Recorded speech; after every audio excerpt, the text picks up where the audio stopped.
And that goes for a platonic or romantic relationship. If you go along with anything and everything just to be cool or to be accepted or to be loved, then you are not being true to yourself and you're living a lie. We do grow, hopefully. That's what we want. Remember, you want someone that continues to grow. You don't want them to be their 18, 19, 20, 21-year-old self. You want them to grow, and you want to grow your.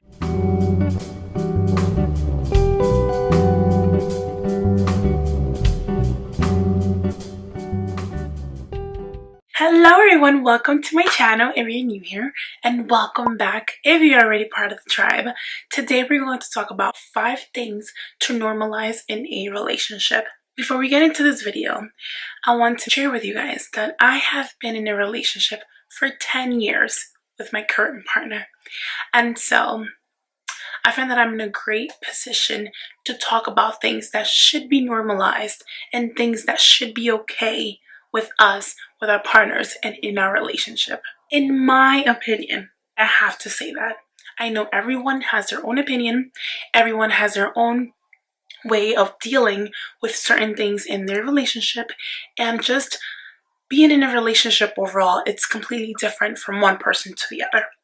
However, there are things that if they are normalized, they will make your relationship completely better. So I find that you knowing that I have been in a relationship for 10 years with my partner, then it shows you that I'm not talking just to talk. I'm not talking without any background, without any experience. This is coming from experience, and I hope it's helpful to at least one of you.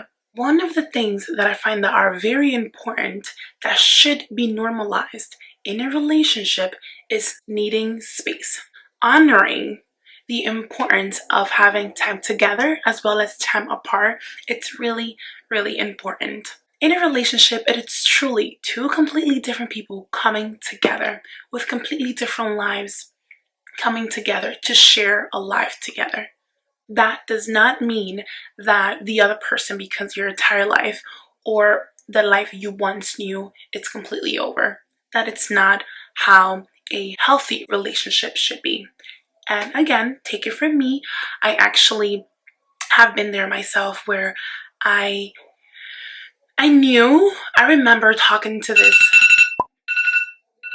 my food is done cooking.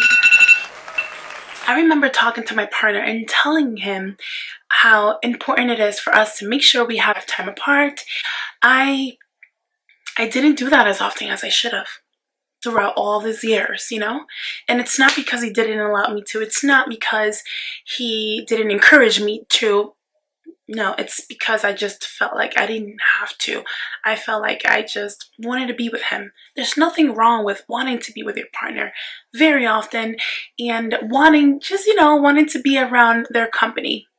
So yes, I've made that mistake. It's a mistake in the sense that those are years that I can never get back, and those are times that I could have shared with other loved ones and myself included, time for myself that I can never get back. However, I did learn. I learned from it. I learned to make time for myself. That's a perfect time for you to spend time with your loved one, with your friends, with your family.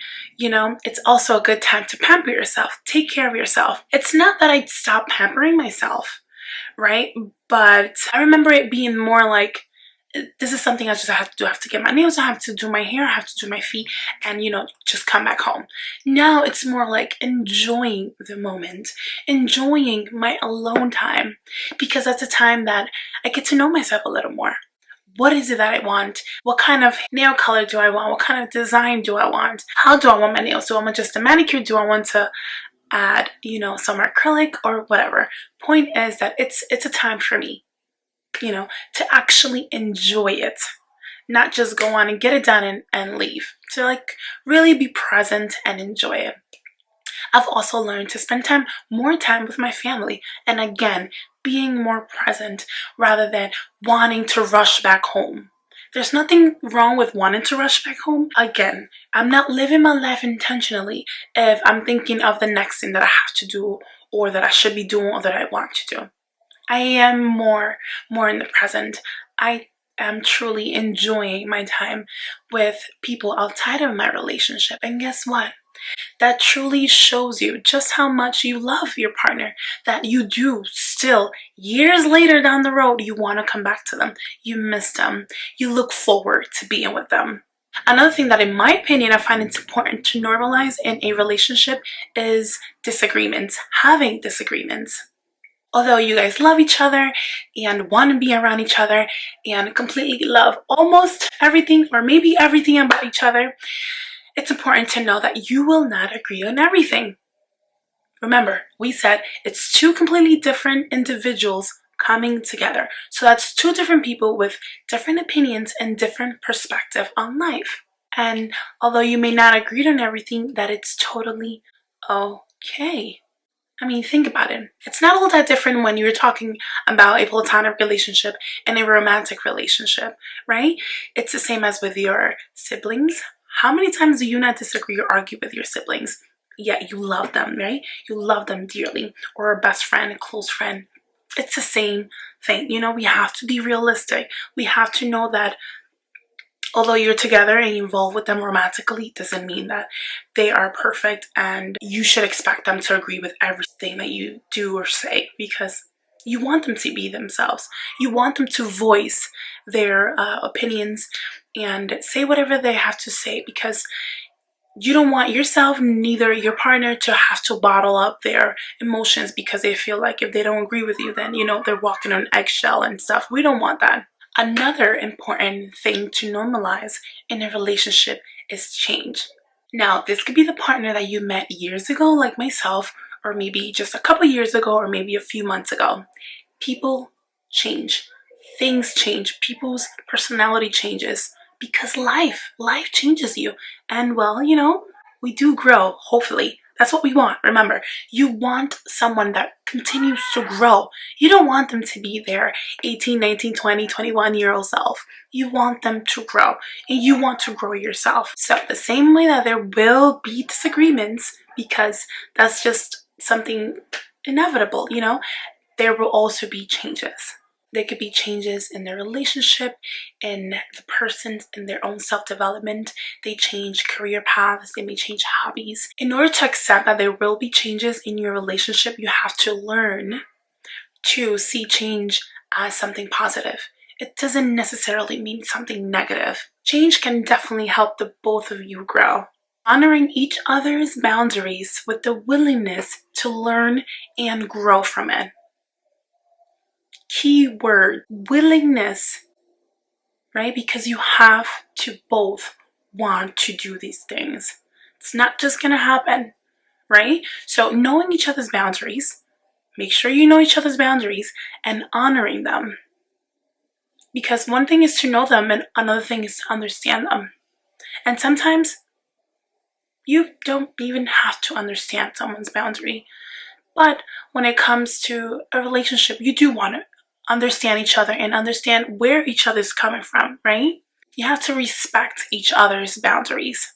Address what's bothering you, what can be improved, and how. Listen to your partner's needs and wants without judging, instead wanting to understand. Because again, you build a different connection with people that you actually learn to understand. Not just agreeing to just agree. That's not going to get you anywhere, because eventually you'll realize that that may not be the life that you want to live when you agree with someone. And that goes for a platonic or romantic relationship. If you go along with anything and everything just to be cool or to be accepted or to be loved, then you are not being true to yourself and you're living a lie to please others, which can also include your partner. So make sure that you are true to yourself and voice whatever it is that's on your mind. Speak to one another. Last but certainly not least is understanding that others' relationships are theirs. They're their own and they may be completely different from you and your relationship. All relationships are completely different. So be okay with that difference, and that perhaps things are not the same as you imagine them, as you expect them, and as you find normal in your mind. The same way you and your partner may go out for walks, may go out to watch a movie, enjoy home-cooked meals, there may be other couples that do the complete opposite. They like to go out often, go out clubbing, go out for drinks often. They perhaps enjoy eating out more often and spending more time away from each other than what you find that it's normal or the way things should be. Let's be honest, right? There are times where you kind of think about it like, hey, maybe this is something that you notice this, but as long as both parties are happy, there's nothing we can do about it, you know? So I want to throw that out there because we're human. It's not like you may not think of things, but don't allow those things to intervene in your relationship or cause like chaos or something in your relationship because someone else may be doing it or because you see that someone else is doing it but you're not. Do you know what I mean? That's why it's important to know your partner, to know what you like, to know what you want in your relationship, know what's expected, both of you to share what's expected from each other and enjoy your life. Enjoy your life with your partner, enjoy your life away from your partner, because guess what? There will be moments where you guys will not be together. That's why you have to build that foundation where it doesn't matter where you both are, you will always have that connection, you know? And yes, everything has to do with trust. You have to trust that that person is being loyal to you, you know, and respecting you even when you're not around. That's why they say if there's no trust, then, you know, there's really nothing, because there is no way you would spend 24 hours with your partner. Like, at the very least, y'all gotta go to work. Bills have to be paid, right? So that is all for this video. Thank you so much for watching. I appreciate you and I appreciate your time. Thank you so much for all of the support. It truly means so much to me. If you like this video, when you found this video valuable, then don't forget to share it. Share it with your friends, with your family, share it with absolutely anyone and everyone. If you did like this video, don't forget to like it. Give me a big thumbs up and like it. Show me that you actually liked it. Meet me down in the comment section below. Share anything and everything that you thought of that you would like for me to know. And subscribe. If you're not already part of the tribe, then don't forget to subscribe. And I hope I see you in the next one. Bye.